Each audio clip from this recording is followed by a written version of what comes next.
In 1974, Jack Unterweger was in prison for murder.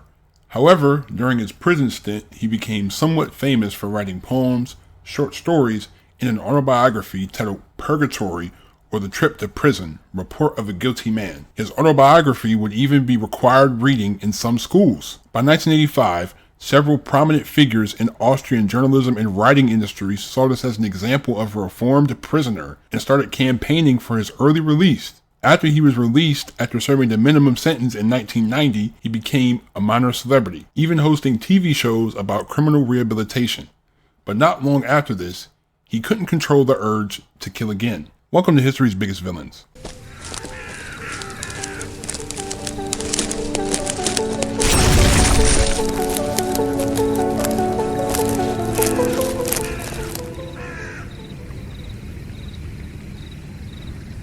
Jack Unterweger was born on August 16, 1950 in Judenburg, Austria, to Teresa Unterweger, a Viennese barmaid and waitress, and Jack Beggar, an American soldier whom she had met in Trieste, Italy. She was also rumored to have worked as a prostitute. She was arrested for fraud while she was pregnant with Jack. She was arrested again in 1953, and Jack was sent to live with his grandparents. His grandfather would often use him to assist in stealing farm animals. During his adolescence and young adulthood, Jack turned to petty crime, which escalated to assaults on prostitutes in the area. From 1966 to 1974, he was convicted 16 times for charges such as theft, pimping, and sexual assaults. He only spent a few weeks out of this 8-year span out of jail. I wielded my steel rod among the prostitutes of Hamburg, Munich, and Marseille. He later wrote about his youth. I had enemies and conquered them through my inner hatred. In 1974, Jack killed 18-year-old German citizen Margaret Schaefer by strangling her with her own bra. When he confessed to the murder in 1976, he said that he viewed Margaret as his mother, causing a rage to come over him. The jury didn't buy it, however, and he was sentenced to life in prison. While Unterweger was in prison, he started writing. He wrote poems, short stories, plays, and eventually a wildly successful autobiography titled Purgatory, in which he mediated on the Dante-esque idea that he was between heaven and hell, neither dead nor alive, but rather undergoing punishment in hope of redemption. It became a bestseller, leading the Austrian writing and journalism industries to campaign for Unterweger's release, saying that his writing demonstrated his rehabilitation, I guess. In 1985, Austrian President Rudolf Kirchschlager refused the petition as it was presented to him, citing the court-mandated minimum of 15 years in prison. Writers, artists, journalists, and politicians agitated for a pardon. Some schools even used his book as required reading. Unterweger was released after completing the 15-year minimum term for a life sentence in Austria. Many politicians and church leaders welcomed the move. As the governor said, "We will never find a prisoner so well prepared for freedom." With the goal of a new resocialization program in the justice system and a dream of a prisonless society, Jack Unterweger became the poster child for criminal rehabilitation. After his release, Unterweger went on a national tour discussing his books on various television and radio shows. He was a celebrity in Austria, buying a Ford Mustang and donning designer clothing for his press tour. He became a working journalist and reporter, and he even reported on the later murders that he committed. The body of Blanka Bakova was found floating in the Vltava River near Prague, Czech Republic. Her body was found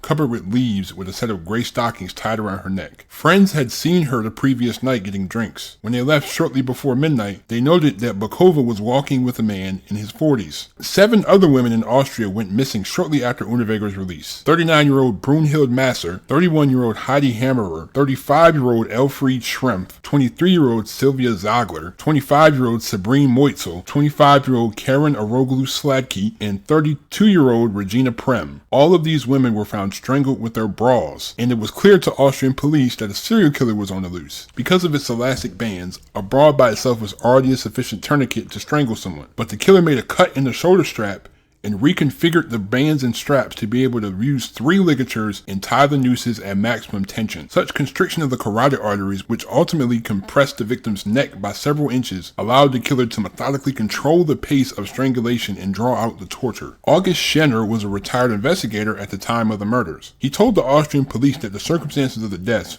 reminded him of a killer that he had caught nearly 20 years ago. That killer was none other than Jack Unterweger. In fact, Unterweger had established himself as a key journalist investigating the recent string of prostitute murders. He even interviewed Vienna's chief of police and wrote newspaper essays about the deaths. "We should be glad there is a red light district," he reported. "The dead women in the Vienna woods are another argument for why society should do more to provide security for prostitutes." Jesus Christ, dude. As the police began to close in on him, Unterweger was hired by an Austrian magazine to write an article on crime in Los Angeles that focused on the differences between the Austrian and American perceptions of prostitution. While on his trip to Los Angeles, Unterweger went on ride-alongs with the LAPD and gave them insight on catching killers. He checked into the infamous Cecil Hotel, obsessed with the dark underbelly that Los Angeles had to offer. Unterweger was certain that he would meet a producer interested in developing one of his stories into an American movie. On July 11th, 1991, the body of a murdered prostitute showed up in Los Angeles as hikers discovered her in the Malibu Hills. The cause of death for the victim, whose body was infested with maggots, was asphyxiation due to ligature strangulation. Less than 5 years removed from the reign of the Night Stalker Richard Ramirez, the LAPD were on guard. 2 more murders followed, one of them on 7th Avenue, only blocks from the Cecil Hotel. The victim was 22-year-old Shannon Exley. The murder weapon was Shannon's own bra, tightly garroted in a way detectives had never seen before. Police in Graz eventually gathered enough evidence to arrest Unterweger, but he had fled by the time they raided his home. After law enforcement agencies chased him and his girlfriend Bianca Marak to Switzerland, France, and the United States, he was finally arrested by U.S. Marshals in Miami, Florida on February 27, 1992,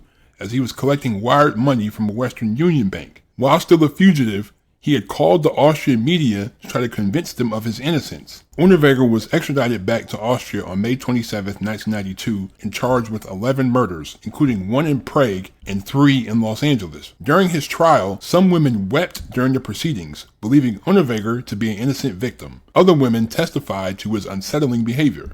Eventually, several factors, including his lack of an alibi, led to Jack's conviction. The jury found him guilty of 9 murders. Based on a psychiatric examination, Austrian psychiatrist Dr. Reinhard Haller diagnosed Unterweger with narcissistic personality disorder and presented his findings to the court on June 20, 1994. 9 days later, Jack was sentenced to life in prison without parole. He knew this time around there was no chance of pardon. Only a few hours after his verdict, Unterweger hung himself in his cell at the Graz Carlisle prison. He fashioned a rope out of his shoelaces and a cord from his tracksuit and made a noose using the same neatly crafted ligature he'd used to strangle his victims. A government spokesman later called it his best murder. Wow, that's cold. "At the time, I genuinely believed that Unterweger was a reformed man," said Peter Humer, a staunch defender of Jack during his first prison stint. "But now I feel I was deceived, that I am partly to blame."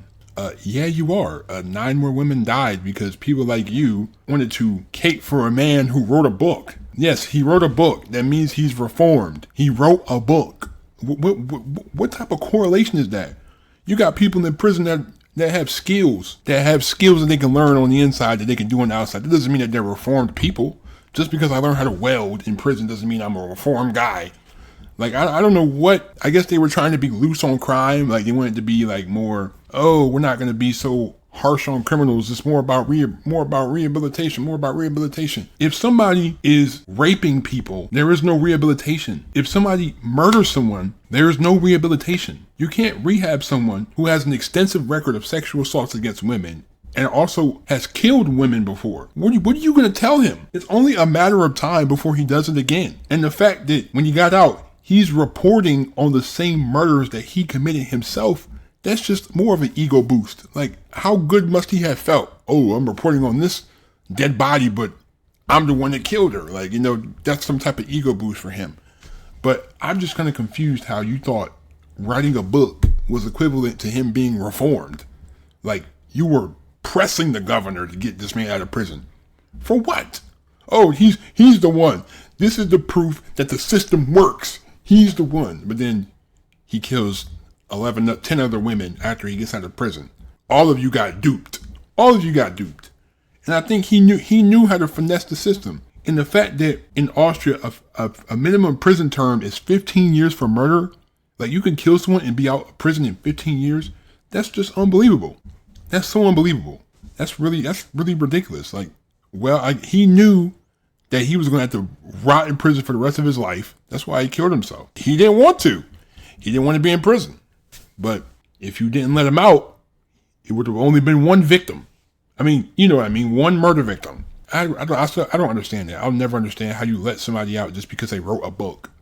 That just seems really wild to me. But Thank you so much for watching. I really appreciate all the support you guys are giving this channel. Leave a like, hit that subscribe button, turn on my post notifications if you're new. I appreciate all the support, man. I really do. But thank you. Have a great day. Stay on the grind. I'm out. Peace.